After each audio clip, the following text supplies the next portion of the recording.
video, we are going to be covering flow networks and the concept of maximum flow and many paths. Now, when we are looking at flow networks, we are after, most of the time, what is known as the maximum flow. The maximum flow is the total amount that a network can have pass through from the start to the end at any one time. Some common applications of maximum flow would be looking at the direction of people moving through a network of paths, or possibly the flow of traffic through a system of roads. A few key elements about our maximum flow is shown up here. Our maximum flow is dictated by the smallest amount that can pass through a network. If you think of a series of pipes joined together, the smallest or narrowest pipe is the most water that can flow through the network at any one time.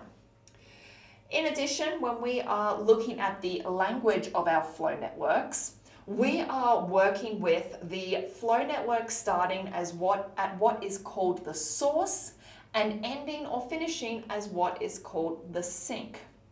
We are going to be having a look at 3 different types of flow networks in this video. The first flow network is up on the board here, and we can see we have a single path or a single network with 3 different segments. Now we can see our source is here, starting at vertex A, and our sink is on this side, ending at vertex D. Now with this particular flow network, we just have a single path from source to sink. Because of this, all we need to do is identify what our smallest value is along that network.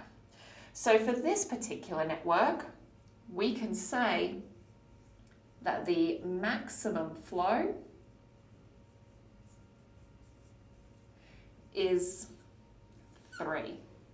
Now, dependent on the context of the problem that you're working with, this 3 may have units that accompany it as well.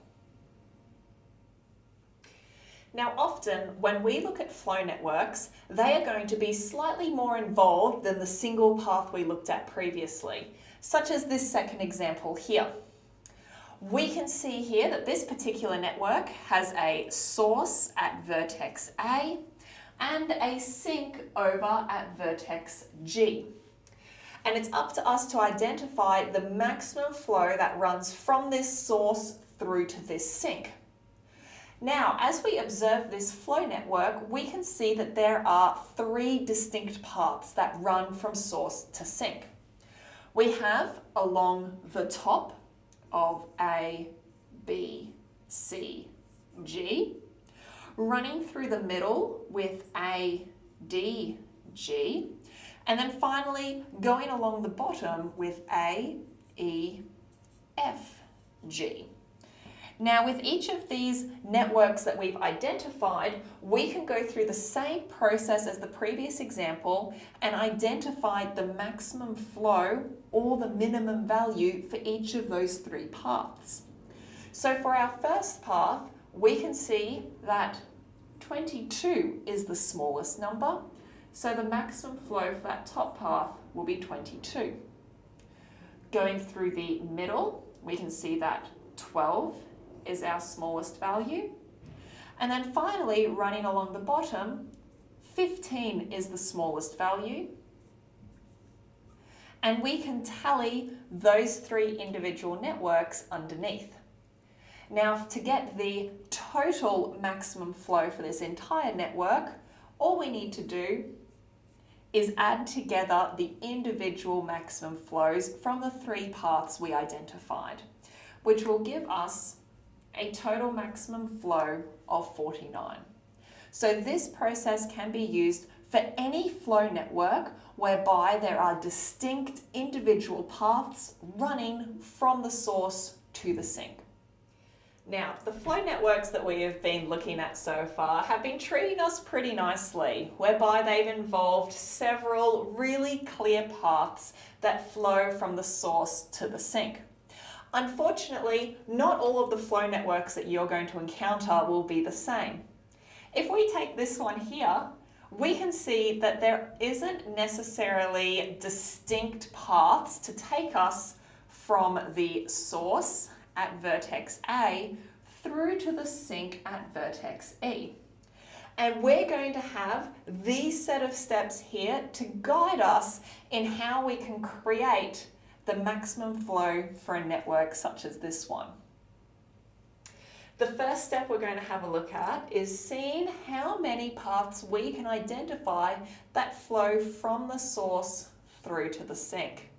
Have a go at creating some of your own from this particular diagram, and I'll also put some up on the board now. So I can see we can run across the top from A to C to E. I can also run through the middle from A to D to E. And I've got this little edge here running between vertex D and C, so I can go from A to D to C to E. And then finally, we have a path going along the bottom of the network from A to B to E. So now that we've spent some time identifying our possible paths, we are going to pick one of those paths and determine the maximum flow from that particular path. So I'm going to start with path ACE, going along the top here, and I can see that my maximum flow will be 20. I'm going to take this particular maximum flow and add it to my subtotal table. Now here comes the extra step. Once we've taken that 20 and put it in the subtotal table, we are going to remove that 20 from all edges on that particular path. So the 20 between A and C will become 0, and the 50 between C and E will become 30. What this is telling us is that edge A to C, which only had a maximum capacity of 20, is all used up. It has reached its maximum flow capacity.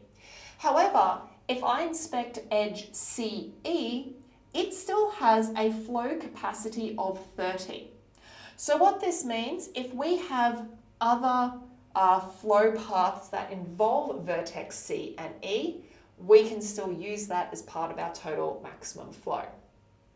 Let's continue this process and do it again for path ADE.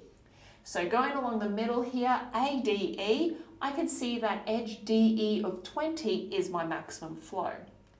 So again, I'm going to put 20 into my subtotal table and subtract that 20 from the edges in that path. So 30 will become 10 and 20 will become 0. We're now going to rinse and repeat this process, having a look at path ADCE. So we can see ADCE has had some edits made to it.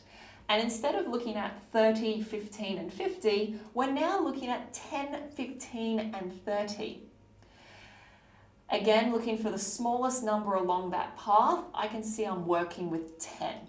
So I'm going to put 10 in my subtotal table and repeat the process of subtracting.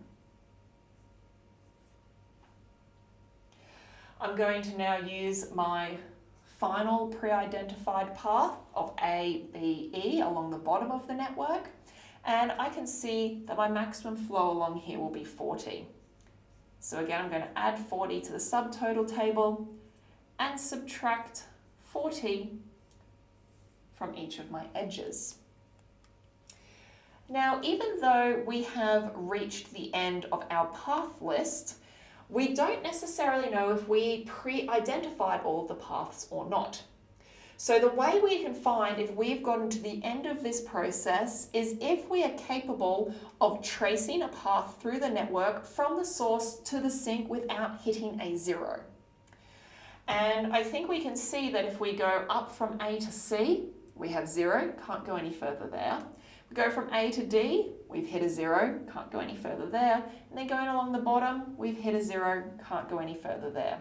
So that means we have identified all of the possible flows for our different paths. Now that we've gotten to this point, we can add up our subtotal table, which will give us a total of 90. And this value of 90 will be our final maximum flow for the network. So again, we can say that the maximum flow is 90. Again, making sure that you are answering the question in the context that it's been given to you with the appropriate units. Now, one common question that comes up is what happens if I identify these paths in a different order and then subsequently complete the subtotal table in a different order? I've already started doing this and some of my values are different. If that's you, don't worry at all. The great thing about this many paths method is that it can be done with your identified paths in any order. You will still end up with zeros and the same total maximum flow throughout the network. So make sure that as you're identifying your paths, you do it in whatever order makes most sense to you. Trust the process and you will get to your maximum flow. Happy solving, everyone. Make sure you pop in the comments below how you went with your flow network problems. And make sure to comment if there's any other topics that you would like covered.